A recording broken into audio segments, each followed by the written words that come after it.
Very good morning to all of you. कैसे हैं आप सभी? आशा करता हूं कि मस्त होंगे, ज़बरदस्त होंगे। मैं डॉक्टर अमर एक बार पुनः आपका हार्दिक स्वागत करता हूं इस online platform magnet mind institute पर। जैसा कि आप सभी जानते हैं, हम लोग cell the unit of life, कोशिका जीवन की इकाई, इस चैप्टर को डिस्कस कर रहे थे और अभी तक हम लोगों ने सेल के बारे में जनरल इंट्रोडक्शन, उसके बाद सेल थ्योरी और उसके बाद prokaryotic cell and then last class के अंदर हम लोगों ने सेल मेम्ब्रेन के बारे में डिस्कस किया। आज बेसिकली हम लोग सेल वॉल के बारे में बात करेंगे। पादप कोशिका भित्ति की संरचना और कार्य, the function of the plant cell wall. बेटा बेसिकली बात करते हैं कि प्लांट या सेल वॉल क्या होती है। बेसिकली जो है अपना जो टॉपिक रहेगा वह है कोशिका भित्ति, सेल वॉल, सेल वॉल या कोशिका भित्ति। बेटा कोशिका भित्ति क्या है? बेटा जैसा कि आप सभी जानते हैं कि कोशिका झिल्ली जो होती है वह एक लचीली और जीवित संरचना होती है। ध्यान से देखना बेटा, यहां पे अगर मैं बात करूं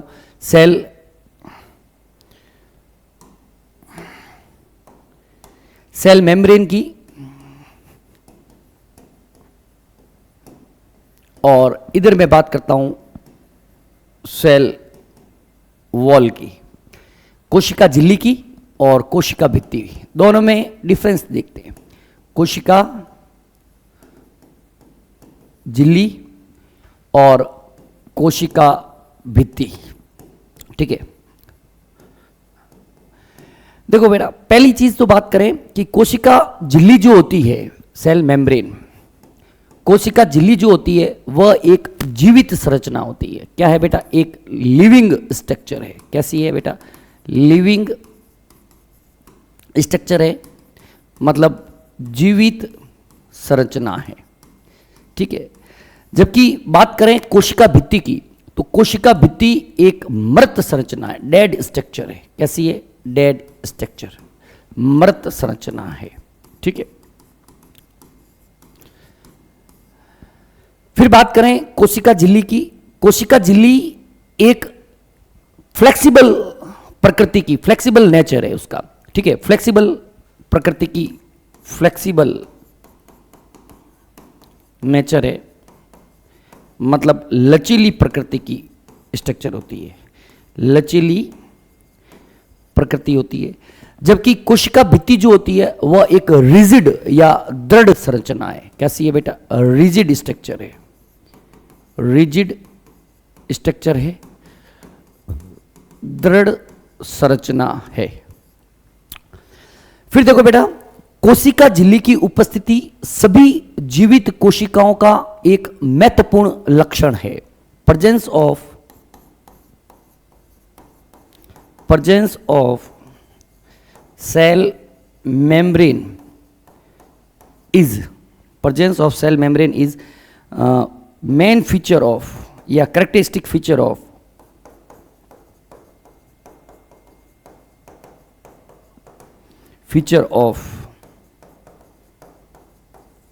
all living cell, मतलब कोशिका झिल्ली की उपस्थिति, कोशिका झिल्ली की उपस्थिति सभी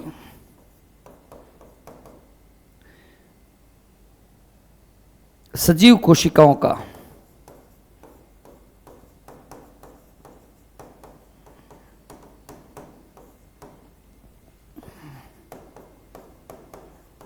महत्वपूर्ण लक्षण है, ठीक है। सभी सजीव कोशिकाओं के अंदर कोशिका झिल्ली तो 101% होगी, लेकिन कोशिका भित्ति की उपस्थिति सजीव कोशिकाओं का महत्वपूर्ण लक्षण नहीं है। क्या है? नहीं है। इतना ही लिख लो, नॉट, नहीं है। तो बेटा कोशिका भित्ति है क्या? बेटा देखना, कोशिका भित्ति पादप कोशिकाओं, कवक कोशिकाओं और जीवाणु कोशिकाओं में कोशिका झिल्ली के बाहर की तरफ पाई जाने वाली दृढ़ निर्जीव संरचना जो है उसे कोशिका भित्ति कहते हैं। लिखिएगा बेटा, पादप कोशिका, पादप कोशिका, कॉमा, कवक कोशिका व जीवाणु कोशिका में, जीवाणु कोशिका में कोशिका झिल्ली के बाहर की तरफ, कोशिका झिल्ली के बाहर की तरफ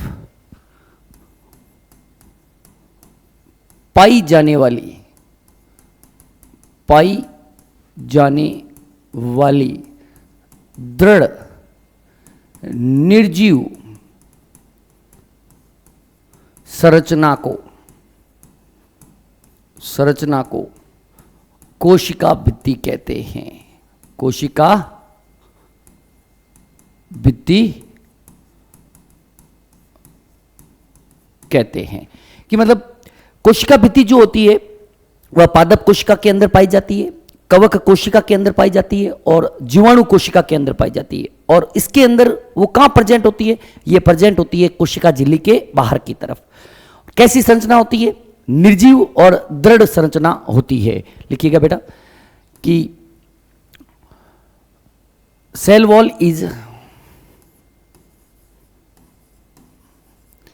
non living rigid structure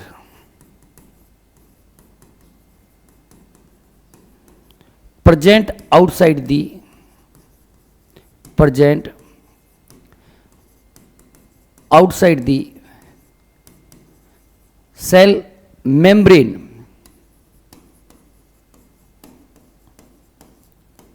in plant cell,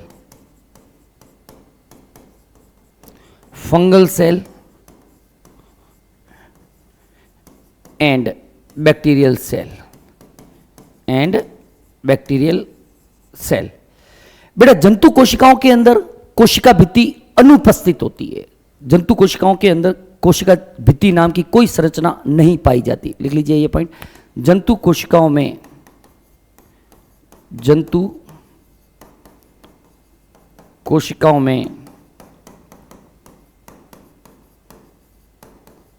कोशिका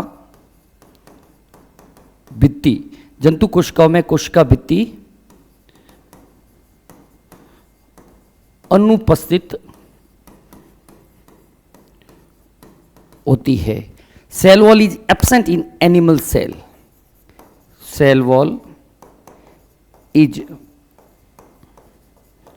एब्सेंट इन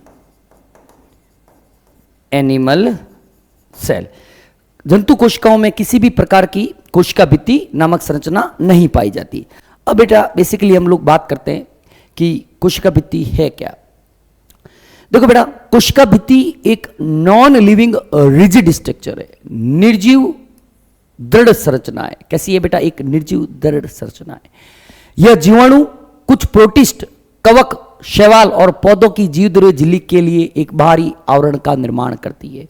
जीवाणु, it form an outer covering for the plasma membrane of bacteria, some protistan, कुछ प्रोटिस्ट, एक मिनट बेटा,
सॉरी बेटा, देखो बेटा, जीवाणु के अंदर भी कोशिका भित्ति होती है, कुछ प्रोटिस्ट उनके अंदर भी कोशिका भित्ति होती है, फंजाई के अंदर कोशिका भित्ति होती है, एल्गी प्लांट है उसके अंदर होती है, और हायर प्लांट्स के अंदर भी क्या है, कोशिका भित्ति पाई जाती है। नेक्स्ट देखना बेटा, एल्गी के अंदर हम बात करें, शैवालों की कोशिका की भित्ति की बात करें तो बेटा शैवाल के अंदर बेसिकली कोशिका भित्ति जो होती है वह सेलुलोज से मिलकर बनी होती है। इसके अंदर गैलेक्टांस भी होता है, इसके अंदर मेनांस भी होता है, और कुछ मिनरल जैसे कैल्शियम कार्बोनेट भी इसके अंदर प्रेजेंट होती है। मतलब बेसिकली अगर हम बात करें कि एल्गल सेल वॉल की बात करें, एल्गल सेल वॉल की बात करें, मतलब शैवाल की कोशिका भित्ति की हम लोग अगर बात करें, शैवाल की कोशिका भित्ति की बात करें तो उसका मेन कंपोनेंट क्या होता है, और उच्च पादप हायर प्लांट नहीं रखे कि अपन सिर्फ प्लांट ही लिख लेते हैं, जो एनसीईआरटी ने लिख रखा है वो ही लिख लेते हैं। पादप कोशिका भित्ति, प्लांट सेल वॉल की बात करें, पादप कोशिका भित्ति, पादप कोशिका भित्ति। बेटा अगर एल्गल सेल वॉल की बात करें, चाहे हम लोग शैवाल की कोशिका भित्ति की बात करें, चाहे पादप की कोशिका भित्ति की बात करें, तो इनके अंदर मेन जो कंपोनेंट होता है वह होता है बेटा सेलुलोज। क्या होता है बेटा? सेलुलोज। मतलब अगर कोई आपको पूछे कोशिका भित्ति काय से मिलकर बनी होती है, कोशिका भित्ति बेटा सेलुलोज से मिलकर बनी होती है। लेकिन सेलुलोज के साथ साथ एल्गी के अंदर गैलेक्टांस, मेनांस और कुछ मिनरल जैसे कैल्शियम कार्बोनेट भी प्रेजेंट होता है इसके अंदर। और क्या होता है बेटा? गैलेक्टांस और क्या होता है बेटा? मेनांस एंड कैल्शियम कार्बोनेट CaCO3 जो है एल्गी की सेल वॉल के अंदर आपको देखने को मिलता है। जबकि प्लांट के अंदर बेसिकली बात करें, प्लांट के अंदर आपको देखने को मिलेगा cellulose, hemicellulose, pectin and protein. Cellulose होगा, हेमीसेलुलोज होगा, प्रोटीन होगा और पैक्टिन जो है वह देखने को मिलेगा। क्या क्या देखने को मिलेगा बेटा? सेलुलोज, हेमीसेलुलोज, प्रोटीन भी देखने को मिलेंगे एंड पैक्टिन जो है वह भी देखने को मिलेगा। तो बेसिकली ध्यान रखना कि एल्गी की कोशिका भित्ति के अंदर आपको सेलुलोज के साथ में गैलेक्टांस, मेनांस व कैल्शियम कार्बोनेट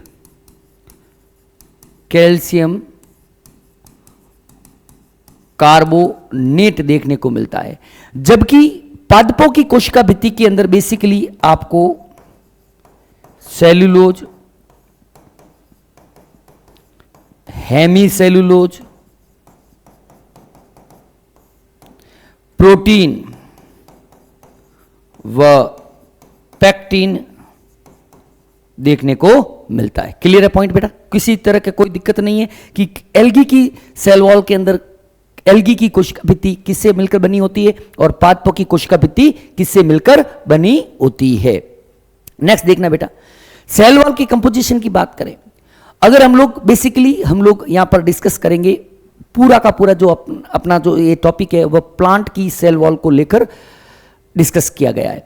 एनसीईआरटी के टेक्स्ट बुक के अंदर भी बेटा बेसिकली पूरा का पूरा आपको पादप कोशिका की कोशिका भित्ति के बारे में पढ़ना है। तो यहां पर मैंने भी क्या है, पूरा का पूरा जो मैटर है वह पादप कोशिका भित्ति को ध्यान में रखकर बनाया है। Cellulose is main constituent of plant cell wall. Cellulose पादप कोशिका भित्ति का क्या है बेटा? महत्वपूर्ण घटक होता है। सबसे मेन घटक जो होता है पादप की कोशिका भित्ति का वह कौन होता है बेटा? सेलुलोज होता है। हालांकि सेलुलोज के साथ साथ पादपों की कोशिका भित्ति में hemicellulose, cutin, pectin, lignin, suberin आदि भी उपस्थित होते हैं। But along with the cellulose, hemicellulose, cutin, pectin, lignin, suberin and are also present in the cell wall। मतलब पादपों की कोशिका भित्ति मुख्य रूप से सेलुलोज से बनी होती है, लेकिन सेलुलोज के साथ साथ हेमीसेलुलोज है, क्यूटीन है, पैक्टिन है, लिग्निन है, सुबेरिन है, ये पदार्थ भी पादपों की कोशिका भित्ति के अंदर पाए जाते हैं। नेक्स्ट देखना बेटा, बेटा कोशिका भित्ति अपने निर्माण के दौरान, निर्माण से लेकर जब मैच्योरिटी आती है तब तक उस कोशिका भित्ति को अगर हम लोग विभाजित करें तो कई प्रकार के अंदर डिवाइड कर सकते हैं। सबसे पहली जो है कोशिका भित्ति उसको बोलते हैं प्राइमरी सेल वॉल, प्राथमिक कोशिका भित्ति।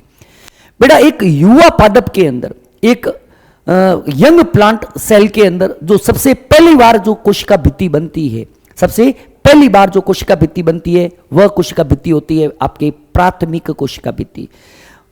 मतलब the cell wall which formed in young plant cell first time is called as primary cell wall.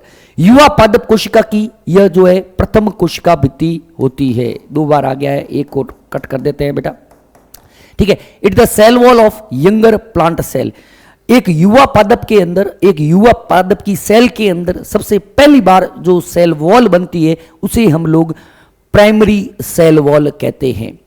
बेटा ये जो प्राइमरी सेल वॉल दिख रही है आपको, ये जो प्राइमरी सेल वॉल दिख रही है यह पतली होती है, इलास्टिक प्रत्यास्थ होती है और इसके अंदर वृद्धि की जो है क्षमता जो है पाई जाती है। मतलब it is thin, elastic and capable of growth.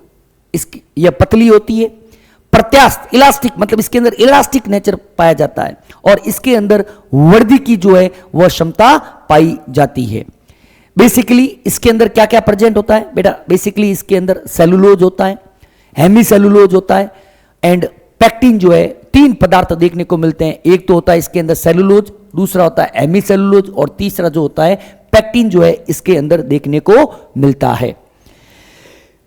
बेटा जैसे जैसे पादप की कोशिका जो है वह मैच्योर होती जाती है, जैसे जैसे पादप की कोशिका मैच्योर होती जाती है, इस प्राइमरी सेल वॉल जो है इसकी मोटाई है वह धीरे धीरे क्या होती जाती है? कम होती जाती है कि gradually diminishes as cell mature. कोशिका के परिपक्व होने पर धीरे धीरे कोशिका, प्राथमिक कोशिका भित्ति जो होती है वह क्या हो जाती है बेटा? पतली होती जाती है या कम हो जाती है। तो कंफ्यूज नहीं होना, प्राइमरी सेल वॉल क्या है बेटा? कि प्राइमरी सेल वॉल वह क्या है कि एक यंग प्लांट सेल के अंदर, एक यंग मतलब युवा पादप कोशिका के अंदर बनने वाली प्रारंभिक कोशिका भित्ति को हम लोग प्राथमिक कोशिका भित्ति कहते हैं। यह पतली होती है, थिन होती है, इलास्टिक नेचर के अंदर होती है और इसके अंदर ग्रोथ की कैपेसिटी, वृद्धि की संभावना, वृद्धि की प्रकृति जो है वह उपस्थित होती है।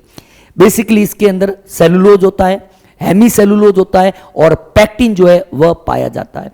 और जैसे जैसे पादप की कोशिका परिपक्व होती है, यह जो होती है वह प्राथमिक कोशिका भित्ति कम होती जाती है। नेक्स्ट देखना बेटा, फिर बात करते हैं सेकेंडरी सेल वॉल। फिर बात करते हैं बेटा secondary cell wall.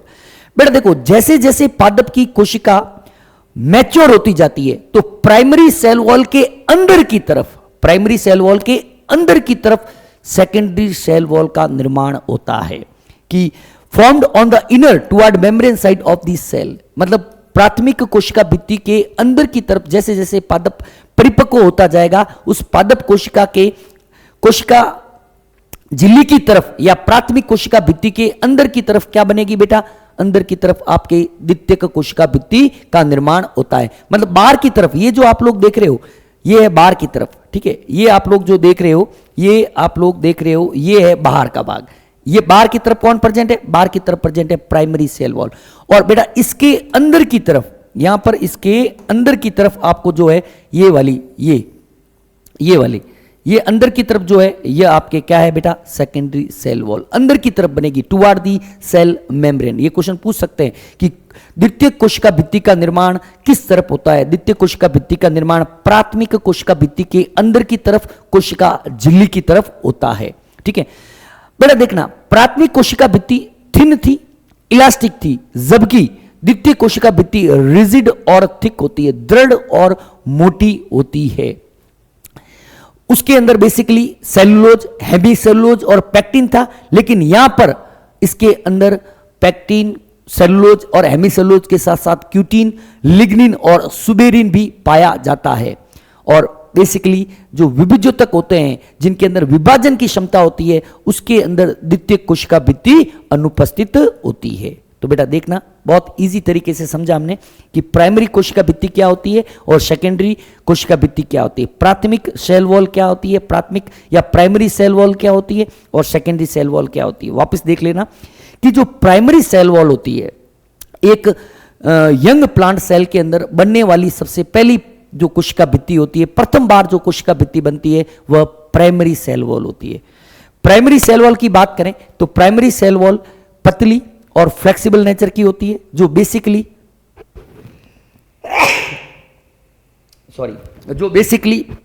Cellulose, Hemy cellulose और पैक्टिन से मिलकर बनी होती है। ठीक है, और जैसे जैसे प्लांट सेल मैच्योर होती है तो उस मैच्योरिटी के दौरान जो है प्राइमरी सेल वॉल कम होती जाती है। द्वितीय कोशिका भित्ति की बात करें तो द्वितीय कोशिका भित्ति जैसे जैसे प्लांट परिपक्व होता है, पादप की कोशिका जो है वह परिपक्वता की तरफ जाती है तो प्राइमरी सेल वॉल के अंदर की तरफ मतलब कोशिका झिल्ली की तरफ, प्राइमरी सेल वॉल के अंदर की तरफ कोशिका झिल्ली के तरफ द्वितीय कोशिका भित्ति की निर्माण होता है। यह रिजिड होती है और मोटी होती है। रिजिड का मतलब होता है दृढ़ और मोटी मतलब थिक होती है। बेसिकली प्राइमरी सेल वॉल के अंदर सेलुलोज, हेमी सेलुलोज और पैक्टिन पाया जाता है, जबकि यहां पर सेलुलोज, हेमी सेलुलोज, पैक्टिन के साथ साथ लिग्निन और सुपेरिन भी देखने को मिलता है। ठीक है, और जो विभिजोतक कोशिकाएं होती है, विभिजोतक जो सेल्स होती है उसके अंदर सेकेंडरी सेल वॉल जो होती है वह एब्सेंट होती है। क्लियर है कहानी। फिर देखो बेटा, फिर बात करते हैं मिडल लेमिला। मिडल लेमिला, ये देखो बेटा आप लोग दिख रहे हो, ये है बाहर की तरफ जो है, ये बाहर की तरफ तो आपको दिख रही है प्राइमरी सेल वॉल, अंदर की तरफ दिख रही है बेटा आपको सेकेंडरी सेल वॉल और बीच के अंदर आपको मध्य पटलिका देखने को मिलती है। बेटा मध्य पटलिका मुख्य रूप से दो पदार्थों से मिलकर बनी होती है। एक तो होता है बेटा कैल्शियम पैक्टेट जिसे एनसीईआरटी ने भी लिखा है। ठीक है, लेकिन कैल्शियम पैक्टेट के साथ साथ मैग्नीशियम पैक्टेट भी पाया जा सकता है जिसे एनसीईआरटी ने नहीं लिखा है। पहले पुरानी बुक्स के अंदर, टेक्स्ट बुक के अंदर कैल्शियम और मैग्नीशियम दोनों पैक्टेट के बारे में लिख रखा था, लेकिन न्यू जो एनसीईआरटी बुक्स चली हुई आ रही है उसके अंदर केवल और केवल कैल्शियम पैक्टेट के बारे में लिखा है। तो सबसे पहले तो यही पॉइंट इंपॉर्टेंट है कि मिडल लेमिला किससे मिलकर बनी होती है। The middle lamella is layer mainly composed of calcium pectate. Mainly किससे बनी होती है बेटा? कैल्शियम पैक्टेट से मिलकर बनी होती है। इसका मुख्य काम क्या होता है बेटा? दो पास पास स्थित पादप कोशिकाओं को आपस में चिपकाने का जो काम है वह काम किसका होता है बेटा? वह काम होता है मध्य पटलिका का या मिडल लेमिला का, विच होल्ड्स और glues the different neighbouring cell together. यह क्या करती है? विभिन्न पड़ोसी कोशिकाओं को आपस में जोड़े रखने का या चिपकाए रखने का काम करती है। अगली बात देखना बेटा, यह दो कोशिकाओं के बीच की सामान्य परत है। It is the common layer between two plant cell. Basically किसमें? कैल्शियम और मैग्नीशियम पैक्टेट से बनी होती है। कैल्शियम की मात्रा जो है वह अधिक होती है, इसलिए एनसीईआरटी ने सिर्फ कैल्शियम पैक्टेट का नाम लिखा हुआ है। ठीक है, कोई दिक्कत नहीं है। चलें आगे बेटा, यहीं पे बात करते हैं बेटा प्लाज्मोडेस्माटा का। प्लाज्मोडेस्माटा या जीव द्रव्य तंतु क्या होते हैं? प्लाज्मोडेस्माटा शब्द 1901 के अंदर स्ट्रासबर्गर नामक एक वैज्ञानिक थे। क्या नाम था बेटा? स्ट्रासबर्गर। स्ट्रासबर्गर नाम के वैज्ञानिक थे। इन्होंने जीव द्रव्य तंतु या प्लाज्मोडेस्माटा वर्ड दिया था। देखो बेटा, बेसिकली प्लाज्मोडेस्माटा होता क्या है? ये एक प्लांट सेल है। ये क्या है बेटा? एक प्लांट सेल ए कह देता हूं मैं। ये एक क्या है? प्लांट सेल ए है। और ये एक कोई है बेटा plant cell B. Plant cell B ये क्या है बेटा? पादप कोशिका ए। पादप कोशिका ए है और ये कोई पादप कोशिका बी है। पादप कोशिका बी है। तो बेटा देखना क्या होता है कि दो पास पास स्थित पादप कोशिकाओं का जो कोशिका द्रव्य है वह आपस में एक संरचना के द्वारा, एक स्ट्रक्चर के द्वारा जुड़ा हुआ रहता है, जिसे हम लोग क्या बोलते हैं? प्लाज्मोडेस्माटा या जीव द्रव्य तंतु कहते हैं। कि मतलब दो पास पास स्थित पादप कोशिकाओं का जीव द्रव्य या कोशिका द्रव्य आपस में प्लाज्मोडेस्माटा की सहायता से जुड़ा हुआ होता है। लिख लीजिएगा, दो पास पास स्थित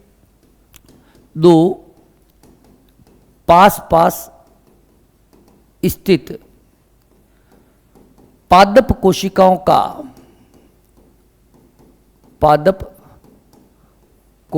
का कोशिका द्रव्य आपस में जीव द्रव्य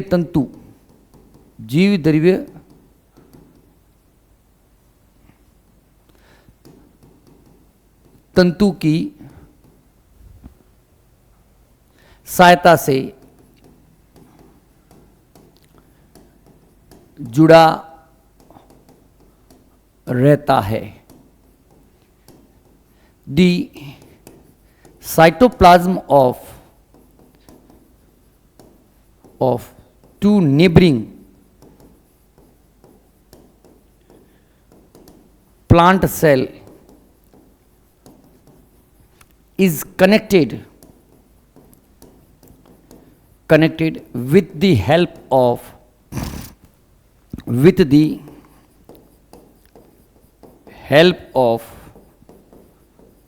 प्लाज्मोडेस्माटा। ठीक है, जीवद्रव्य तंतु की सहायता से दो पास पास स्थित पादप कोशिकाओं का कोशिका द्रव्य आपस में जुड़ा हुआ रहता है। Name proposed by Strasburger. Plasmodesmata जो शब्द है वह किसने दिया था बेटा? स्ट्रासबर्गर नामक वैज्ञानिक ने दिया था। These are cytoplasmic connection between two adjacent plant cell. दो पादप कोशिकाओं का ये क्या है बेटा? कोशिका द्रव्य। ये क्या है बेटा? साइटोप्लाज्म है। ये क्या है? साइटोप्लाज्म है। ठीक है, cytoplasm of plant cell A और that is the cytoplasm of plant cell 2। Cytoplasm किसका है? बी का है। तो आप यहां पर देख रहे हो कि दोनों का जो कोशिका द्रव्य है साइटोप्लाज्म में आपस में जुड़ा हुआ है। इस संरचना को ही हम लोग क्या कहते हैं? प्लाज्मोडेस्माटा कहते हैं। क्या कहते हैं बेटा? प्लाज्मोडेस्माटा। ठीक है, plasmodesmata are characteristics of multicellular plant. Plasmodesmata बहुकोशीय के पौधों की जो होती है वह विशेषता होती है। एक और पॉइंट यहां पे लिख लीजिएगा, प्लाज्मोडेस्माटा केवल और केवल मल्टी सेलुलर प्लांट्स के अंदर देखने को मिलते हैं, जंतुओं के अंदर अनुपस्थित होते हैं। लिख लीजिएगा, जीव द्रव्य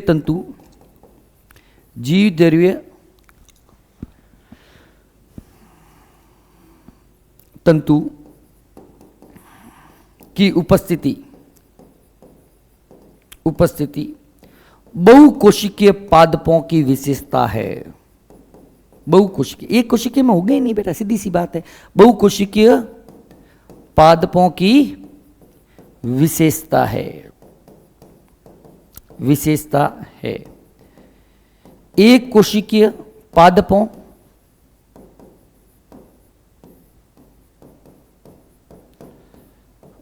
व जंतु कोशिकाओं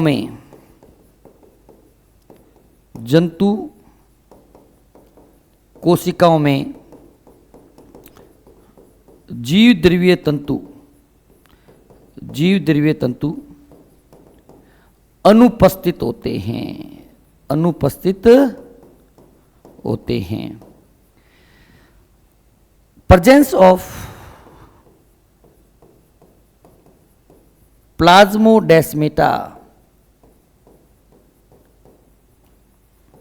is characteristic feature of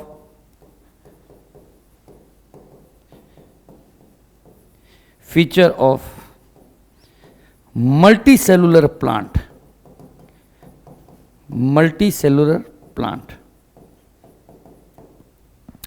Plasmodesmata are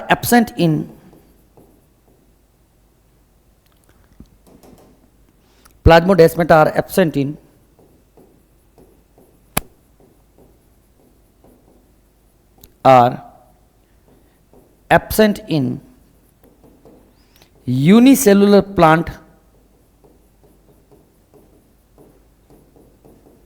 and animal cell. ये चीज आपको ध्यान रखनी है कि देखो बेटा, प्लाज्मोडेस्माटा बेसिकली है क्या? प्लाज्मोडेस्माटा दो पास पास स्थित पादप कोशिकाओं के कोशिका द्रव्य का संबंध है ठीक है, तो बेटा सीधी सी बात है कि दो कोशिकाओं की बात करें तो एक कोशिकीय पादपों के अंदर प्लाज्मोडेस्माटा होंगे ही नहीं, और एनिमल सेल के अंदर भी प्लाज्मोडेस्माटा नाम की कोई संरचना नहीं पाई जाती। ठीक है बेटा, नेक्स्ट देखो बेटा, प्लाज्मोडेस्माटा कोशिका द्रव्य की निरंतरता को बनाए रखने में मदद करते हैं। कोशिका द्रव्य की कंटिन्यूटी पूरे प्लांट सेल के अंदर बनी हुई रही, इसके लिए प्लाज्मोडेस्माटा हेल्प करते हैं। कोशिका भित्ति और मध्य पटलिका को प्लाज्मोडेस्माटा द्वारा पार किया जा सकता है। ये देखो बेटा, ये क्या है? सेल वॉल है। ये क्या है बेटा? सेल वॉल है। ये क्या है? सेल वॉल है। और ये क्या है? मध्य पटलिका। ये क्या है बेटा? मध्य पटलिका। तो मध्य पटलिका और कोशिका भित्ति को पार करने वाली जो संरचना है, वही तो संरचना क्या है? प्लाज्मोडेस्माटा है, जो पड़ोसी कोशिकाओं के कोशिका द्रव्य को जोड़े रखने का काम करती है। ईआर की ट्यूब्यूल से इसका फॉर्मेशन होता है। ईआर की नलिकाएं जो है बताया हुआ है। सेल वॉल के काम क्या क्या है बेटा? बेटा cell wall basically give a shape to the cell. कोशिका भित्ति कोशिका को एक विशेष आकार जो है वह प्रदान करती है। It protect the cell from mechanical damage and infection. यह कोशिका को यांत्रिक क्षति और संक्रमण से बचाने का भी काम करती है। तो आई थिंक सेल वॉल के बारे में आपके इतना ही। अच्छा, 2 बार आ गया क्या? अच्छा, और भी है। It also help in cell to cell interaction. कोशिका से कोशिका संपर्क में भी कोशिका भित्ति सहायता करती है। It provide to it act as a barrier to undesirable macromolecules. यह अवांछित व्रत अणुओं के कोशिका में प्रवेश को का भी क्या करती है? नियमन करती है। सिंपल सी बातें है बेटा, इसलिए थोड़ा सा मैं आपको फास्ट करवा रहा हूं। सिंपल सी बातों को ज़्यादा टाइम वेस्ट ना करें, जो इंपॉर्टेंट पॉइंट है उनको थोड़ा ज़्यादा जोर दें। अब चलते हैं बेटा, अब अपना मेन टॉपिक आता है बेटा अंतर्दवी जालिका की संरचनाएं या अंतरझिल्ली तंत्र, एंडोमेम्ब्रेन सिस्टम के बारे में बात करेंगे। देखना बेटा, एंडोमेम्ब्रेन सिस्टम क्या होता है? एंडोमेम्ब्रेन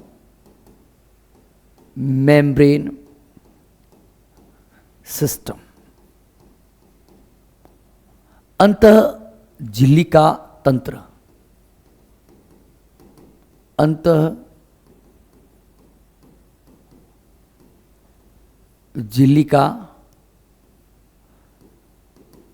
तंत्र। देखना बेटा,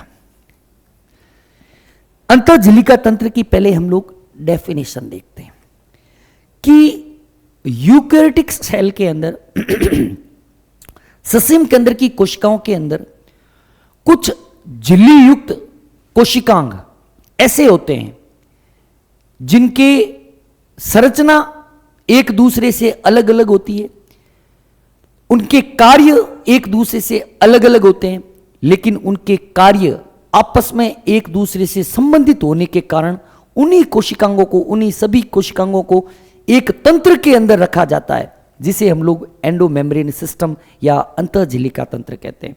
क्या है? देखना बेटा, क्या कहा मैंने कि ससीम के अंदर की कोशिकाओं में कुछ झिल्ली युक्त कोशिकांग जिनकी संरचना, जिनके कार्य आपस में अलग अलग होते हैं, लेकिन उनके कार्य एक दूसरे से संबंधित होने के कारण इन्हीं कोशिकांगों को एक तंत्र के अंदर रखा जाता है, जिसे हम लोग अंतःझिल्लिका तंत्र कहते हैं। लिखिएगा बेटा, ससीम केंद्र की कोशिकाओं में, ससीम केंद्र की कोशिका में कुछ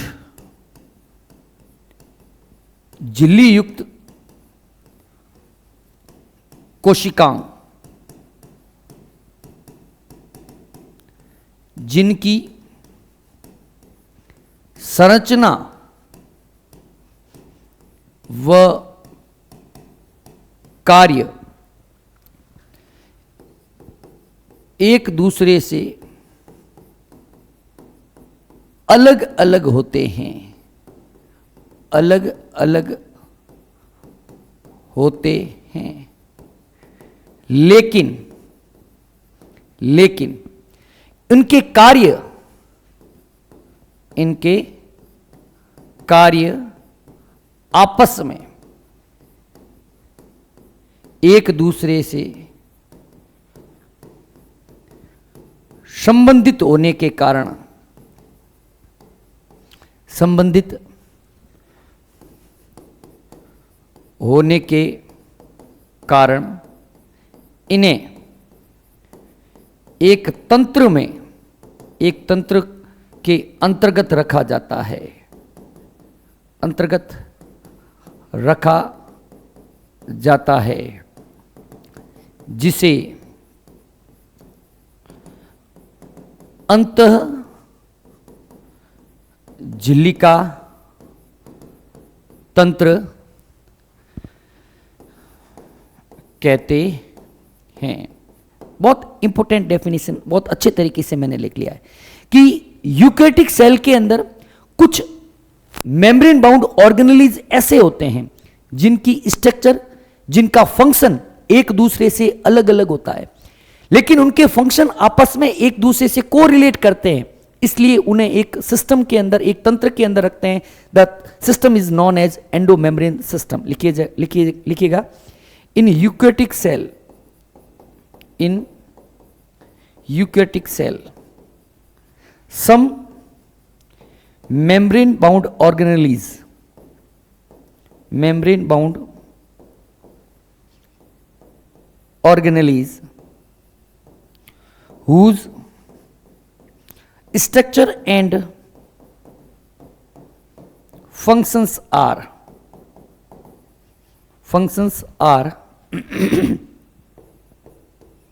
different to each other, different to each other, but due to the correlation between work, correlation between function, they are grouped in a system, in a system which is known as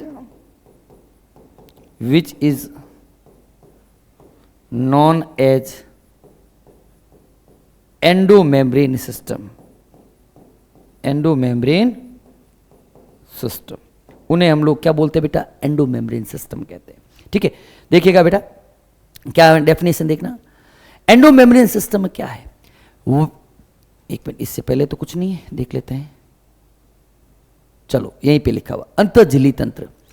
while each of the membrane organelle is distinct in term of its structure and functions, मतलब झिल्ली युक्त जो कोशिकांग होते हैं वह संरचनात्मक रूप से और क्रियात्मक रूप से एक दूसरे से अलग अलग होते हैं, but many of these are considered together as an endomembrane system because their functions are coordinated. वही बात है बेटा कि एक यूकैरियोटिक कोशिका के अंदर झिल्ली युक्त संरचनाएं जो होती है, झिल्ली युक्त जो कोशिकांग होते हैं उनकी संरचना और कार्य एक दूसरे से अलग अलग होते हैं, लेकिन उनके कार्य आपस में एक दूसरे से जुड़े हुए होते हैं। उन्हें हम एक तंत्र के अंदर रखते हैं, उस तंत्र को हम लोग क्या बोलते हैं बेटा? एंडोमेम्ब्रेन सिस्टम कहते हैं। क्या कहते हैं बेटा? Endomembrane system. अब देखो बेटा, जो एंडोमेम्ब्रेन सिस्टम होता है उसके अंदर कौन कौन से ऑर्गेनेलीज जो है शामिल किए जाते हैं। एंडोमेम्ब्रेन सिस्टम के अंदर एंडोमेम्ब्रेन सिस्टम के ऑर्गेनेलीज कौन कौन से हैं बेटा? ध्यान से रखना बेटा, आपको ध्यान रखना है गर्ल वी सिस्टम। कौन सा सिस्टम है बेटा? गर्ल वी सिस्टम, गर्ल वी सिस्टम, गर्ल वी सिस्टम ध्यान रखना है। गर्ल वी सिस्टम का मतलब क्या है बेटा? इसके अंदर ये ऑर्गेनेलीज है। यहां पर जी का मतलब क्या है? यहां पर जी का मतलब है गोल्गी कॉम्प्लेक्स। क्या है बेटा? गोल्गी कॉम्प्लेक्स, गोल्जी काय या गोल्गी उपकरण, गोल्जी उपकरण, यह एक एंडोमेम्ब्रेन सिस्टम का कोशिकांग है। दूसरा है बेटा E R, endoplasmic reticulum, endoplasmic reticulum, reticulum, अंतःप्रदवी जालिका, अंतःप्रदवी जालिका। तीसरी बात करते हैं बेटा L, L for lysosome, lysosome या जिसे हम लोग लयनकाय कहते हैं। क्या कहते हैं बेटा? लयनकाय। और फोर्थ ऑर्गेनेलीज इसके अंदर रखा गया है वी फॉर वैक्यूल, वैक्यूल मतलब रिक्तिका। ठीक है, तो ये चारों ऑर्गेनेलीज ऐसे ऑर्गेनेलीज है जिनकी स्ट्रक्चर एक दूसरे से अलग अलग है, जिनके काम एक दूसरे से अलग अलग है, लेकिन इनके काम आपस में एक दूसरे के साथ कोऑर्डिनेट मैनर के अंदर रहते हैं, इसलिए इन ऑर्गेनेलीज को एक तंत्र के अंदर रखा जाता है। उसी तंत्र को हम लोग एंडोमेम्ब्रेन सिस्टम या अंतःझिल्लिका तंत्र कहते हैं। क्या कहते हैं बेटा? अंतःझिल्लिका तंत्र या एंडोमेम्ब्रेन सिस्टम कहते हैं। बहुत अच्छी तरीके से इस डेफिनेशन को ध्यान रखना कि यूकैरियोटिक सेल के अंदर कुछ मेम्ब्रेन बाउंड ऑर्गेनेलीज ऐसे होते हैं जिनके काम, उनकी स्ट्रक्चर एक दूसरे से अलग अलग होती है, लेकिन फिर भी उनके काम एक दूसरे से कोऑर्डिनेटेड होने के कारण, एक दूसरे से संबंधित होने के कारण उन कोशिकांगों को एक तंत्र के अंदर रखा जाता है। उस तंत्र को हम लोग एंडोमेम्ब्रेन सिस्टम या अंतःझिल्लिका तंत्र कहते हैं। अंतःझिल्लिका तंत्र के अंदर कुल 4 कोशिकांगों को रखा गया है। कुल 4 कोशिकांग जो है, कुल 4 कोशिकांग जो है, 4 ऑर्गेनेलीज जो है इसके अंदर रखे गए हैं, जिसमें से अगर बात करें एनिमल की, ये तो है बेटा प्लांट सेल के अंदर, प्लांट सेल के अंदर। एनिमल सेल की बात करें तो कितने ऑर्गेनेलीज हो जाएंगे बेटा? 3 ऑर्गेनेलीज हो जाएंगे।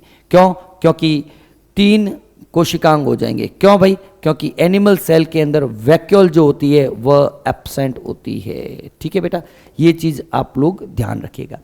वही है बेटा, देखो बेटा क्या कहा मैंने कहा ये है ER, एंडोप्लाज्मिक रेटिकुलम। ये क्या है? गोल्गी कॉम्प्लेक्स, गोल्जी कॉम्प्लेक्स या गोल्जी का है। लाइसोसोम और वैक्यूल, इन सभी का काम आपस में एक दूसरे से संबंधित रहता है। इनके क्या क्या काम है हम लोग आगे डिस्कस करेंगे। इनका काम आपस में एक दूसरे से क्या रहता है? संबंधित रहता है। इसलिए इन चारों कोशिकांगों को एक तंत्र के अंदर रखा जाता है। उस तंत्र के अंदर रखकर इसको पढ़ा जाता है। उस तंत्र को ही हम लोग क्या बोलते हैं? एंडोमेम्ब्रेन सिस्टम या अंतःझिल्लिका तंत्र कहते हैं। क्वेश्चन बहुत इंपॉर्टेंट है कि अंतःझिल्लिका तंत्र में कौन कौन से कोशिकांग शामिल किए गए हैं? कौन कौन से बेटा? गर्ल वी सिस्टम ध्यान रखना है। G for Golgi complex, ER for endoplasmic reticulum, L for lysosome and V for vacuole. ठीक है, ये 4 जो कोशिकांग होते हैं वह आपके एंडोमेम्ब्रेन सिस्टम के अंदर रखे गए हैं। अब सबसे पहले बात करते हैं हम लोग एंडोप्लाज्मिक, अच्छा ये भी और कुछ भी है, और भी एक पॉइंट है बेटा। मुझे बताओ बेटा, क्लोरोप्लास्ट है, माइटोकॉन्ड्रियन है, पेरोक्सिसोम है, ये क्या है बेटा? हरित लवक या क्लोरोप्लास्ट है। क्लोरोप्लास्ट या जिसको बोलते हैं हरित लवक, ये क्या है बेटा? ये है आपके माइटोकॉन्ड्रियन, माइटोकॉन्ड्रियन या जिसको बोलते हैं हिंदी के अंदर सूत्रकणिका। ये है पेरोक्सिसोम। क्या है बेटा? पेरोक्सिसोम। बेटा ये भी झिल्ली युक्त संरचनाएं हैं। ये भी क्या है? झिल्ली युक्त संरचनाएं, लेकिन इनके काम इनसे संबंधित नहीं होते हैं। इन सभी के जो काम हैं इनसे संबंधित नहीं है। किनसे? ER से, गोल्गी कॉम्प्लेक्स से, लाइसोसोम से, वैक्यूल से। इनके काम इससे संबंधित नहीं है, इसलिए इन्हें एंडोमेम्ब्रेन सिस्टम के अंदर नहीं रखा जाता। बहुत इंपॉर्टेंट पॉइंट है। हरित लवक, सूत्रकणिका, पेरोक्सिसोम भी झिल्ली युक्त संरचनाएं हैं, लेकिन इनके कार्य एंडोप्लाज्मिक रेटिकुलम से, गोल्जी कॉम्प्लेक्स से, लाइसोसोम से, वैक्यूल से जुड़े हुए नहीं होते, संबंधित नहीं होते, इसलिए इन कोशिकांगों को एंडोमेम्ब्रेन सिस्टम में नहीं रखा जाता। ये तो किसमें है बेटा? ये चारों जो है they are the part of endomembrane system, part of endomembrane system. जबकि ये जो है they are not the part of endomembrane system, not the part of endomembrane system. और क्यों नहीं है? इसलिए नहीं है क्योंकि इनके कार्य जो है, इनके जो काम है, इनके जो कार्य है, इनके कार्यों से संबंधित नहीं होते। आगे हम लोग देखेंगे कि ER का जो काम है वह काम गोल्गी कॉम्प्लेक्स से जुड़ा हुआ है। ER का काम गोल्गी कॉम्प्लेक्स का काम लाइसोसोम से जुड़ा हुआ है, गोल्गी कॉम्प्लेक्स का काम वैक्यूल से जुड़ा हुआ है, लेकिन इनका किसी का काम इनके काम से संबंधित नहीं है, इसलिए सूत्रकणिका है, पेरोक्सिसोम है, क्लोरोप्लास्ट है, इनको हम लोग एंडोमेम्ब्रेन सिस्टम के अंतर्गत नहीं रखते। अब बात करते हैं बेटा सबसे पहले एंडोप्लाज्मिक रेटिकुलम या अंतःपर्दवी जालिका। क्या है बेटा? अंतःपर्दवी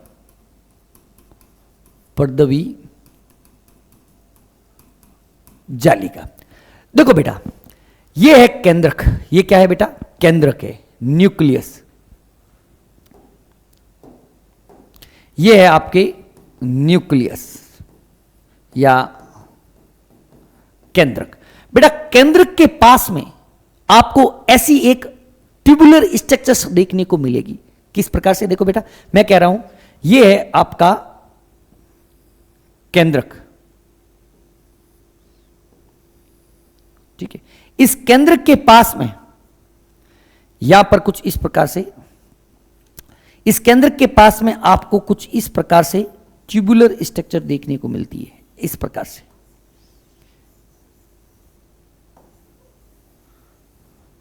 प्रकार से आपको ट्यूबुलर स्ट्रक्चर देखने को मिलेगी। इस स्ट्रक्चर को ही हम लोग क्या बोलते हैं बेटा? एंडोप्लाज्मिक रेटिकुलम कहते हैं। क्या कहते हैं बेटा? Endoplasmic reticulum,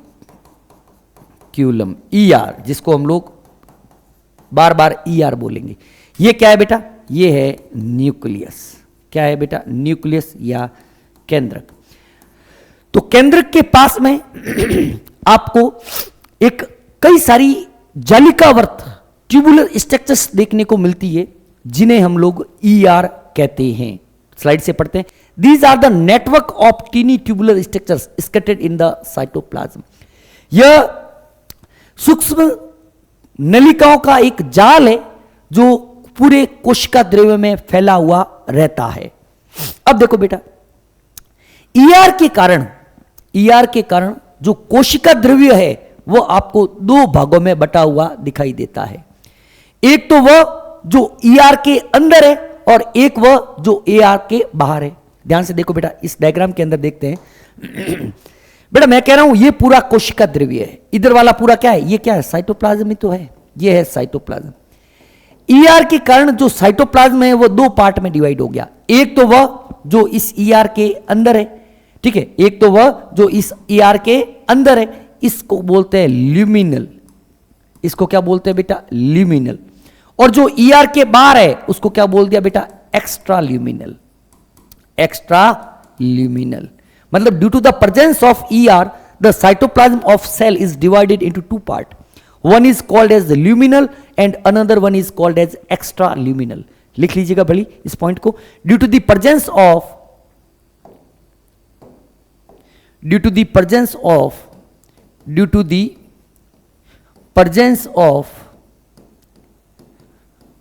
endoplasmic reticulum, due to the presence of endoplasmic reticulum, the cytoplasm of cell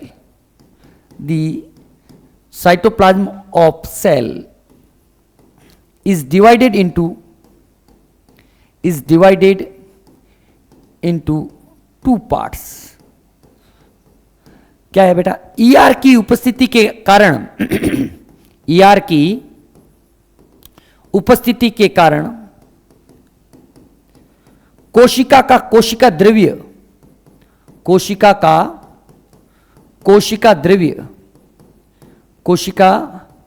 द्रव्य दो भागों में बटा दिखाई देता है। ठीक है, एक पार्ट को हम कहेंगे ल्यूमिनल साइटोप्लाज्म। एक तो क्या होगा बेटा? Luminal cytoplasm. एक को तो हम लोग क्या कहेंगे? Luminal cytoplasm. और दूसरा जो होगा उसे हम लोग बोलेंगे बेटा extra luminal cytoplasm. Luminal cytoplasm का मतलब क्या है? कि साइटोप्लाज्म का वह भाग जो ईआर के अंदर होता है। क्या है? साइटोप्लाज्म का वह भाग, the part of cytoplasm the part of cytoplasm cytoplasm present in lumen of ER, lumen या कैविटी लिख लो, कैविटी ऑफ ER। कोशिका द्रव्य का वह भाग, कोशिका द्रव्य का वह भाग जो ER की ल्यूमेन में होता है, ER की ल्यूमेन में पाया जाता है। और ये क्या होगा बेटा, ईआर की ल्यूमेन से बाहर वाला भाग, the part of cytoplasm which present outside the lumen of ER, मतलब कोशिका द्रव्य का वह भाग, कोशिका द्रव्य का वह भाग जो ईआर की ल्यूमेन से बाहर होता है, से बाहर होता है। ठीक है बेटा, कि ईआर की उपस्थिति के कारण, ये देखो बेटा यहां पे डायग्राम में बहुत क्लियर दे रखा है कि ईआर की उपस्थिति के कारण ये जो साइटोप्लाज्म जो है वह दो पार्ट के अंदर डिवाइड हो गया। एक तो वह जो ल्यूमेन, ये जो इसको है ना, ये वाली चीज, ये सब बेटा ल्यूमेन है, ये जो है ना इसको बोलेंगे ल्यूमेन। एक तो ये वाला भाग, ये वाला, एक मिनट, एक तो ये वाला भाग, ठीक है, ये जो अंदर की तरफ आपको दिख रहा है ये वाला भाग, ठीक है, ये है ल्यूमिनल राइबोसोम। ये क्या है बेटा, ल्यूमिनल राइबोसोम है। ये है आपका साइटोप्लाज्म, ल्यूमिनल साइटोप्लाज्म। और जो बाहर की तरफ पड़ा है, जो बाहर की तरफ पड़ा है उसको बोलेंगे एक्स्ट्रा ल्यूमिनल साइटोप्लाज्म। यही है बेटा कि ER divide the intracellular space into two compartment. एक तो है ल्यूमिनल और एक है एक्स्ट्रा ल्यूमिनल। ल्यूमिनल जो ईआर के अंदर है और एक्स्ट्रा ल्यूमिनल जो ईआर के बाहर है। अब बेटा आगे बात करते हैं, इस डायग्राम को आगे और डिस्कस करेंगे। बेसिकली जो ईआर होती है, ईआर जो होती है वह दो प्रकार की होती है। ईआर जो होती है एंडोप्लाज्मिक रेटिकुलम जो है, एंडोप्लाज्मिक रेटिकुलम, एंडोप्लाज्मिक रेटिकुलम जो होती है वह दो टाइप की है, ध्यान से देखना, दो प्रकार की होती है। पहली जिसे हम लोग बोलते हैं rough endoplasmic reticulum, rough endoplasmic reticulum, खुरदरी अंतःपर्दवी जालिका, खुरदरी अंतःपर्दवी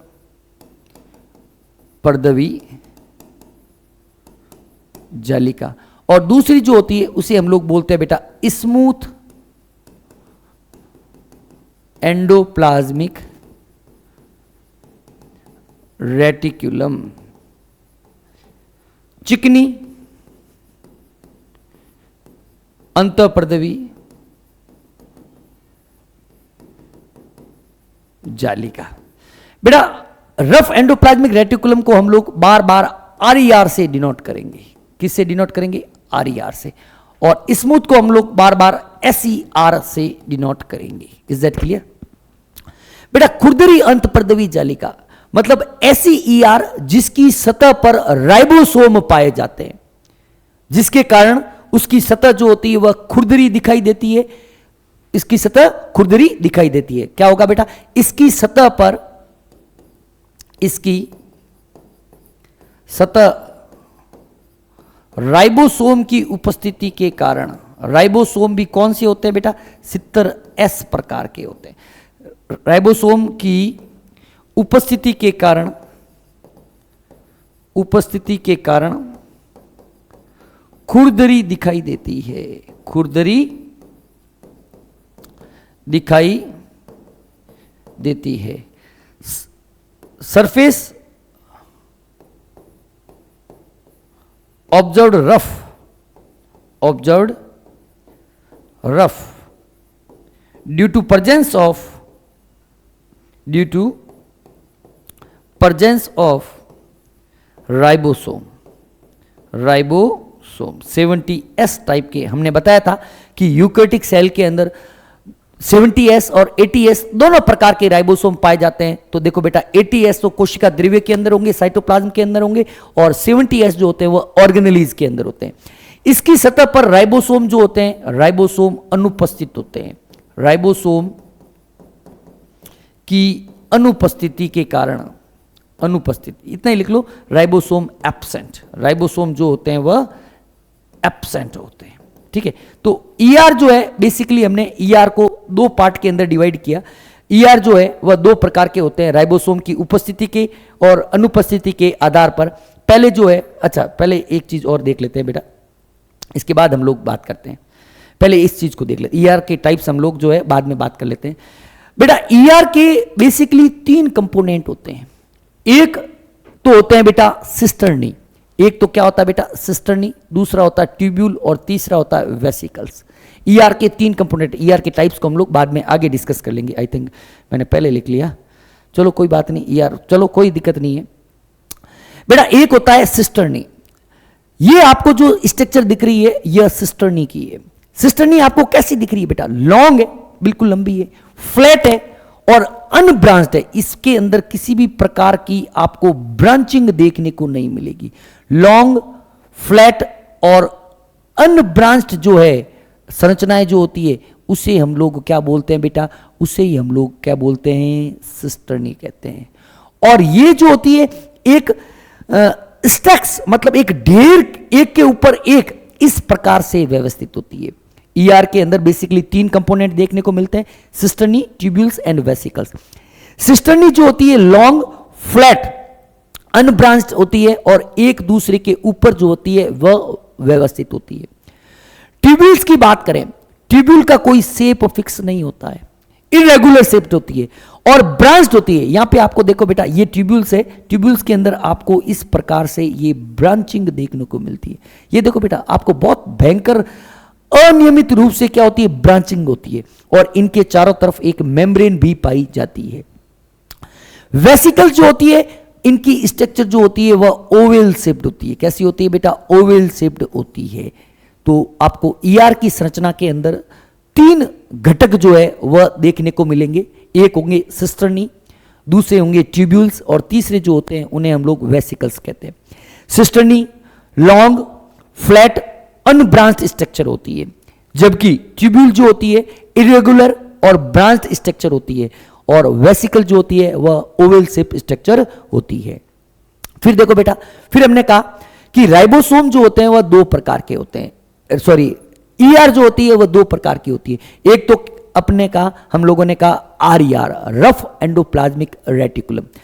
this the ER often show ribosome attached to their outer surface। ऐसी एंडोप्लाज्मिक रेटिकुलम जिसकी बाहरी सतह पर राइबोसोम उपस्थित होते हैं और राइबोसोम की उपस्थिति के कारण उसकी सतह खुरदरी दिखाई देती है, उसे हम लोग RER कहते हैं, खुरदरी अंतःपर्दवी जालिका कहते हैं। जबकि इनकी सतह पर चिकनी अंतःपर्दवी जालिका के ऊपर स्मूथ एंडोप्लाज्मिक रेटिकुलम की सतह पर राइबोसोम जो होते हैं वह अनुपस्थित होते हैं।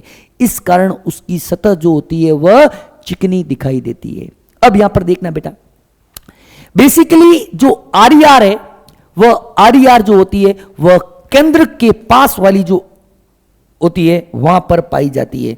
मतलब ये ईआर है, ईआर, ये ईआर तो जो है यह ईआर जो केंद्र के पास में है, जिसकी सतह पर आपको राइबोसोम दिखाई दे रहे हैं, ये कौन सी है, ये है बेटा rough endoplasmic reticulum, rough ER है।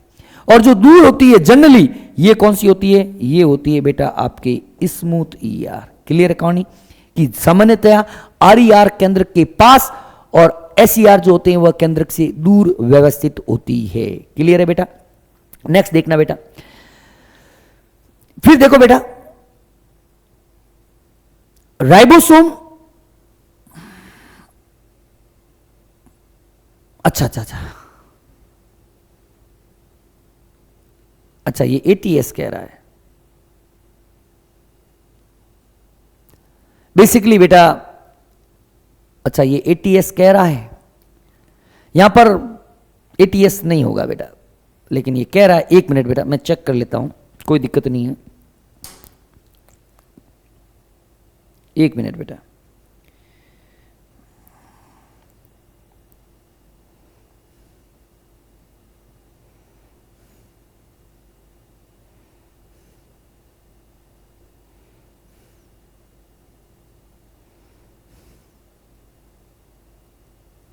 अच्छा अच्छा, सॉरी बेटा, सही बात है, ये हम लोगों ने थोड़ा सा गड़बड़ किया है कि यहाँ पर जो है ना, कहीं लिखा है हमने 70S की जगह यहाँ पर 80S कर लेना बेटा। 80S प्रकार के राइबोसोम जो है वह प्रेजेंट होते हैं। 1 मिनट, 80S, ठीक है, 80S प्रकार के राइबोसोम जो है वह उपस्थित होते हैं। 80S, ठीक है ना, 80S प्रकार के राइबोसोम, 80S टाइप के जो है वह राइबोसोम प्रेजेंट होते हैं। फिर देखो बेटा, एक्चुअली क्या होता है कि एक प्रोटीन है जिसका नाम है ribophorin protein. Ribophorin protein out of NCERT है, वैसे कोई दिक्कत नहीं है। इस राइबोफोरिन प्रोटीन की सहायता से जो राइबोसोम होते हैं, 80S टाइप के राइबोसोम होते हैं, वह ईआर की सतह से चिपके हुए रहते हैं। यह है आरईआर और ये है एसईआर। बेटा क्या हुआ, देखो ये एक राइबोफोरिन प्रोटीन है और राइबोफोरिन प्रोटीन 2 टाइप के होते हैं, राइबोफोरिन फर्स्ट और राइबोफोरिन सेकंड। ये राइबोफोरिन प्रोटीन है, इसकी हेल्प से इसकी सतह पर जो है यह आपको राइबोसोम जो है वह चिपके हुए दिखाई देते हैं, जबकि एसईआर की सतह पर ऐसे कोई भी राइबोसोम नहीं पाए जाते।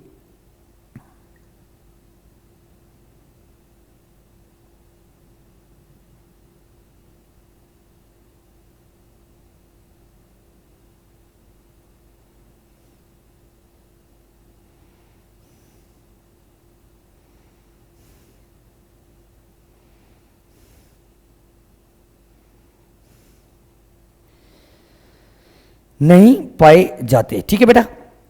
फिर देखिएगा कि 80S ribosome bind by their largest subunit with the help of 2 glycoprotein ribophorin first and ribophorin second on the surface of RER. Ribosome and ribophorin are absent in SER. Clear है बेटा। अब देखो बेटा,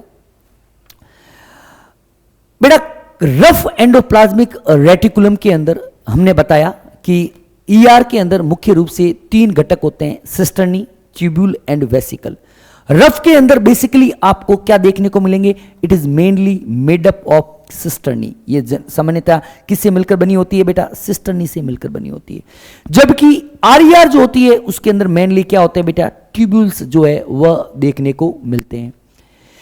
देखो बेटा, अब मुझे बताओ राइबोसोम का मुख्य काम क्या है। कि सर राइबोसोम का मुख्य काम होता है प्रोटीन सिंथेसिस, इसलिए उसको हम लोग प्रोटीन फैक्ट्री भी बोलते हैं। तो मुझे बताओ आरईआर किसके अंदर ज्यादा होगी। आरईआर उन सेल्स के अंदर ज्यादा होगी जो एक्टिवली पार्टिसिपेट करती है प्रोटीन सिंथेसिस के अंदर। Evidently occurs in cell which are actively engaged in protein synthesis and secretion. जबकि एसईआर का संबंध किससे होता है बेटा, लिपिड या ग्लाइकोजन मेटाबॉलिज्म से संबंधित होता है। देखिएगा बेटा, यहां पे एक चीज और लिख लेते हैं पहले, और देख लो, ये लिख लो फिर अंतर बता देता हूं। ये है न्यूक्लियस, क्या है बेटा, केंद्र। ये हम लोगों ने पॉइंट डिस्कस कर लिया कि केंद्र के पास में क्या होती है, खुरदरी अंतःप्रद्रवी जालिका होती है। यह खुरदरी अंतःप्रद्रवी जालिका किसका निर्माण करती है, प्रोटीन के निर्माण में सहायक होती है। जबकि चिकनी जो होती है वह लिपिड, स्टेरॉइड्स, ग्लाइकोजन इसके मेटाबॉलिज्म से संबंधित होती है। यही है आरईआर स्प्रिंकली observe in the cell actively involve the protein synthesis and secretion, they are extensive and common. तो ये हो गया, ये हो गया, ओके, कोई दिक्कत नहीं है। In animal cell lipid like steroidal hormone are also synthesized in SER. I think functions, अब 1 मिनट में बेटा, एक फंक्शन से पहले मैं आरईआर और एसईआर का एक फ्लो चार्ट बना देता हूं। इधर लिख लेते, सॉरी थोड़ा सा इधर लिख लेता हूं। आरईआर रफ एंडोप्लाज्मिक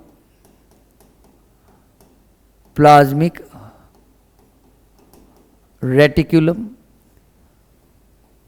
और इधर लिख लेता हूं मैं स्मूथ एंडोप्लाज्मिक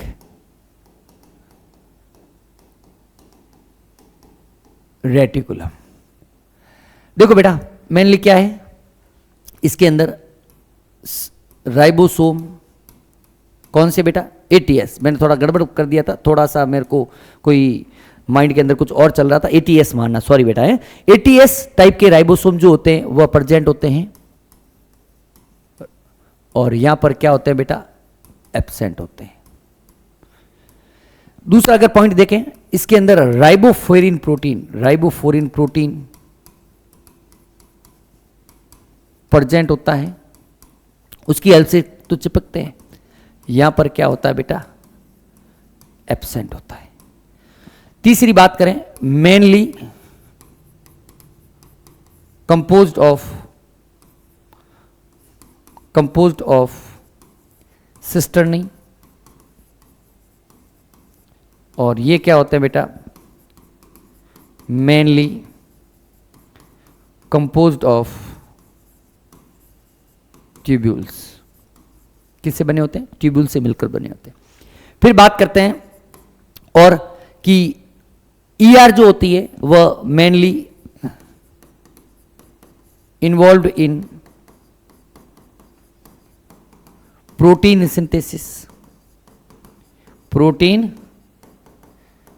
सिंथेसिस, और ये जो होते हैं mainly involve in lipid synthesis,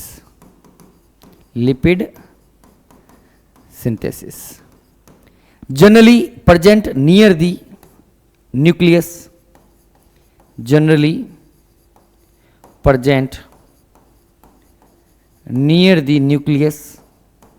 near the nucleus, or generally present away from the nucleus, nucleus से थोड़ा सा दूर की तरफ होते हैं। ठीक है, तो ये अब हम लोग इसके जो है काम को, ईआर के जो काम है उसको हम लोग डिस्कस करते हैं। चलो ये हो गया। अच्छा, काम में बात करते हैं। सबसे पहले इसका जो मुख्य काम है वह है मैकेनिकल सपोर्ट की बात करते हैं। बेटा ईआर जो होता है वह पूरे साइटोप्लाज्म के अंदर फैला हुआ रहता है। इसकी जो संरचनाएं होती है, सिस्टर्नी, ट्यूब्यूल्स एंड वेसिकल्स, ये पूरे साइटोप्लाज्म के अंदर फैलकर एक, मतलब कह सकते हैं ना कि एक इनर साइटोस्केलेटन का निर्माण करती है, और इसी इनर साइटोस्केलेटन की हेल्प से सेल को क्या मिलती है, मैकेनिकल सपोर्ट मिलती है। हालांकि ईआर के साथ साथ में कुछ माइक्रोफिलामेंट कुछ माइक्रोट्यूब्यूल्स भी इस काम में सपोर्ट करते हैं। तो पहला काम वही है, mechanical support, microfilament, microtubules and ER form the endoskeleton of cell का एंडोस्केलेटन 3 चीजों से मिलकर बना होता है, ईआर, माइक्रोफिलामेंट एंड माइक्रोट्यूब्यूल्स। ठीक है, माइक्रोफिलामेंट, माइक्रोट्यूब्यूल्स और ईआर कोशिका का अंतकंकाल बनाते हैं, और इस अंतकंकाल के कारण कोशिका को यांत्रिक सुरक्षा प्रोवाइड होती है। दूसरा है बेटा इंट्रासेलुलर एक्सचेंज, अंतर कोशिकीय विनिमय। इंट्रासेलुलर मतलब कोशिका के अंदर ही। बेटा एक कोशिका, ये चीज, एक चीज समझिएगा बेटा, एक होता है बेटा वर्ड इंटरा, और एक वर्ड होता है इंटर। दोनों में डिफरेंस देख लेते हैं आज ही, ताकि क्या है आगे कभी आपको कंफ्यूज नहीं होगा। बेटा इंटर का मतलब होता है दो के बीच की बात कर रहे हैं। जब हम लोग दो के बीच की बात करते हैं तो हम वर्ड लगाते हैं इंटर। जैसे मैंने कहा इंटरनेशनल मैच है, इसका मतलब क्या है, दो देशों के बीच में मैच है। ठीक है, जब दो की बात करते हैं, ये क्या है बेटा, जब दो के बीच की बात करते हैं। फॉर एग्जाम्पल बेटा मैंने कहा इंटरसेलुलर स्पेस, तो इसका मतलब क्या हो गया, दो कोशिकाओं के बीच का स्थान, दो कोशिकाओं के बीच का स्थान। ठीक है, इंटरसेलुलर स्पेस। अगर हम एक की ही बात करते हैं जब एक की ही बात करते हैं। फॉर एग्जाम्पल मैंने लिखा इंट्रा सेलुलर स्पेस, मतलब एक कोशिका में उपस्थित स्थान, एक ही कोशिका में उपस्थित स्थान। तो ये चीज ध्यान रखना, इंटर वर्ड कब यूज लेते हैं, इंट्रा वर्ड कब यूज लेते हैं, क्या इनका मीनिंग होता है। तो बेसिकली इंट्रासेलुलर एक्सचेंज का मतलब क्या हो गया, एक ही कोशिका के अंदर पदार्थों का स्थानांतरण, उसके अंदर भी क्या करता है, ईआर हेल्प करता है कि ER forms the intracellular conducting system, transport of material in cytoplasm from one place to another में occur through the ER. ER अंतरकोशिकीय संवाहक तंत्र का निर्माण करते हैं। कोशिका द्रव्य में पदार्थों का परिवहन एक स्थान से दूसरे स्थान पर ईआर की सहायता से होता है। क्लियर है। फिर देखो बेटा तीसरा काम देखो, at some places ER is also connected to plasma membrane. कुछ स्थानों पर ईआर जो होती है वह प्लाज्मा मेम्ब्रेन के साथ जुड़ी रहती है। So ER can secrete the material outside this cell. बेटा अंतर या इंट्रासेलुलर ट्रांसपोर्ट के साथ साथ अगर कोई पदार्थों को ईआर से बाहर भेजना है तो कई जगह पर जो ईआर है वह प्लाज्मा मेम्ब्रेन से कनेक्टेड रहती है और वहां से होकर ईआर के ल्यूमेन से होकर जो पदार्थ जो है वह कोशिका के बाहर भी भेजा जा सकता है। ठीक है। डिटॉक्सिफिकेशन, निराविषीकरण बहुत इंपॉर्टेंट है। स्मूथ ईआर जो होती है, चिकनी अंतःप्रदेवी जालिका जो होती है, वह कई प्रकार के ड्रग्स, कई प्रकार के पॉल्यूटेंट्स, कई प्रकार के स्टेरॉइड्स को डिटॉक्सिफाई करने का काम करती है। डिटॉक्सिफिकेशन काम किसका है, एसईआर का है, ये ध्यान रखना, आरईआर का नहीं है, एसईआर का है कि ईआर, चिकनी ईआर जो है कुछ ड्रग्स के, दवाओं के, कुछ प्रदूषकों और स्टेरॉइड के निराविषीकरण से संबंधित होती है। Cytochrome P450 in ER act as an enzyme which function in detoxification of drugs and other toxin। हमने कहा ना कि जो SER जो है, SER smooth endoplasmic reticulum is concern with the detoxification. तो बेसिकली इस SER के अंदर क्या होता है बेटा, साइटोक्रोम P450, इसको बेटा बेसिकली ऐसे लिखते हैं, साइटोक्रोम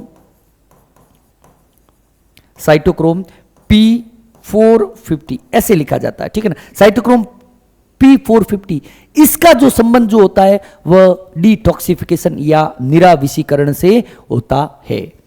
ठीक है बेटा, और भी काम है यहीं पे और लिख लो बड़ी।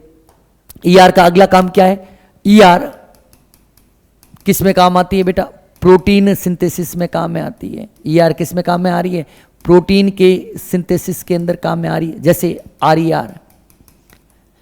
और क्या है, ईआर किस में काम में आ रही है, ईआर लिपिड सिंथेसिस में काम में आ रही है, लिपिड सिंथेसिस में काम में आ रही है। कौन आ रही है बेटा, एसईआर। और भी कई सारे काम हैं, अपने एनसीईआरटी के अंदर इतना ही दे रखा है। चलिए बेटा अगले क्लास के अंदर हम लोग गोल्गी कॉम्प्लेक्स के बारे में बात करेंगे। आज की क्लास के अंदर इतना ही, तब तक thank you very much, have a nice day. इसको बेटा एक बार सेव कर लेते हैं, चलो पूरा इस साथ में सेव कर लेते हैं, कोई दिक्कत नहीं है। अच्छे तरीके से आई थिंक ये फिफ्थ लेक्चर है आपका बायोलॉजी, फोर्थ लेक्चर है। ठीक है ना, सेल का फोर्थ लेक्चर है, सही बात है, सेल का फोर्थ लेक्चर है। ठीक है, फोर्थ लेक्चर है, अच्छे से करिएगा बेटा। सेल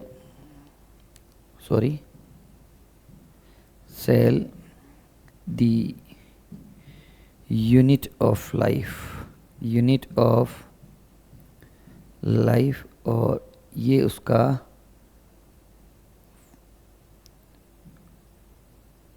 लेक्चर 4 है। क्लियर है बेटा। ठीक है, आगे हम लोग इसी एंडोमेम्ब्रेन सिस्टम के नेक्स्ट कंपोनेंट गोल्गी कॉम्प्लेक्स को, उसके बाद वैक्यूल्स को और लाइसोसोम को, तीनों ही एक क्लास के अंदर ले लेंगे। तब तक thank you very much, have a nice day.